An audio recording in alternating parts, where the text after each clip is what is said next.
रात के ठीक 12:03 पर घंटी अपने आप बज उठी। कॉन्वेंट के सभी दरवाजे अंदर से बंद थे। कोई हवा नहीं थी, कोई इंसान नहीं जाग रहा था। लेकिन प्रार्थना कक्ष के बाहर काले वस्त्रों में एक नन खड़ी थी। उसका चेहरा नकाब में ढका हुआ था और हाथ में जलती हुई मोमबत्ती कांप रही थी। जो नन उस कॉन्वेंट में रहती थीं, वो सब जानती थीं। इस समय कोई प्रार्थना नहीं होती। फिर भी घंटी फिर बजी, और इस बार आवाज सिर्फ घंटी की नहीं थी, किसी के रोने की थी। धीमी, टूटी हुई, जैसे कोई बहुत पुराना दर्द दीवारों से रिस कर बाहर आ रहा हो। कहा जाता है, अगर उस नन को रात में देख लिया जाए तो वो आपकी आत्मा को सुबह की रोशनी देखने नहीं देती। लेकिन सबसे डरावनी बात ये नहीं थी। सबसे डरावनी बात ये थी कि वो नन असल में कभी मरी ही नहीं थी। उत्तर भारत के पहाड़ी इलाके में एक पुराना कॉन्वेंट था, सेंट मैरी का कॉन्वेंट। कागजों में वो जगह आज भी मौजूद थी, लेकिन आसपास के गांव वाले उस रास्ते पर जाना पसंद नहीं करते थे। कहा जाता था, जो वहां एक हफ्ते रहा वो पहले जैसा वापस नहीं लौटा। मारिया इसी कॉन्वेंट में नई नन बनकर आई थी। पहले दिन सब सामान्य लगा, प्रार्थना, खाना, शांति। लेकिन एक नियम ने उसे चौंका दिया। रात 12 बजे के बाद कोई भी नन अपने कमरे से बाहर नहीं निकलेगी। मारिया ने कारण पूछा तो सिस्टर एवेलिन ने बस इतना कहा, क्योंकि उस समय ईश्वर नहीं, कुछ और जागता है।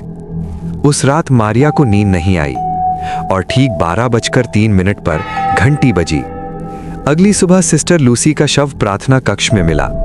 उसकी गर्दन पर नीले निशान थे, लेकिन रिपोर्ट में लिखा गया आत्महत्या। मारिया को याद आया रात को किसी के रोने की आवाज। जब उसने फादर मैथ्यू से पूछा तो उन्होंने सख्ती से कहा, कुछ सवाल ईश्वर भी नहीं सुनना चाहता। उसी रात मारिया ने देखा सिस्टर एवेलिन प्रार्थना कक्ष में अकेली खड़ी थी, लेकिन आईने में उसकी परछाई नहीं थी।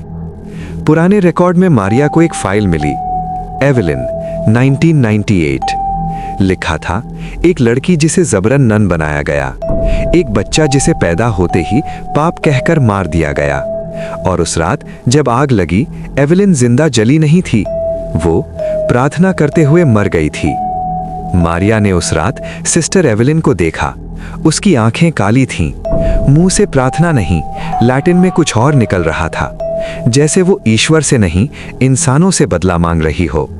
घंटी फिर बजी, और इस बार मारिया समझ गई, जो भी दोषी था वो अगला था। फादर मैथ्यू घुटनों पर बैठा था, रोते हुए बोला, मैंने उसे रोका नहीं, मैंने उस बच्चे को मरने दिया। सिस्टर एवेलिन मुस्कुराई, मोमबत्ती बुझ गई, और अगली सुबह फादर मैथ्यू का शव चर्च के बीचों बीच मिला। मारिया भागना चाहती थी, लेकिन आईने में उसे अपना चेहरा दिखा। आंखें काली थीं, गले में वही क्रॉस, और पीछे आवाज आई, अब बारी तुम्हारी है कहानियां सुनाने की। आज भी उस कॉन्वेंट में एक नई नन आती है, और कहानी कभी खत्म नहीं होती। कभी कभी बुराई बाहर से नहीं आती, वो प्रार्थना बनकर अंदर ही पलती है।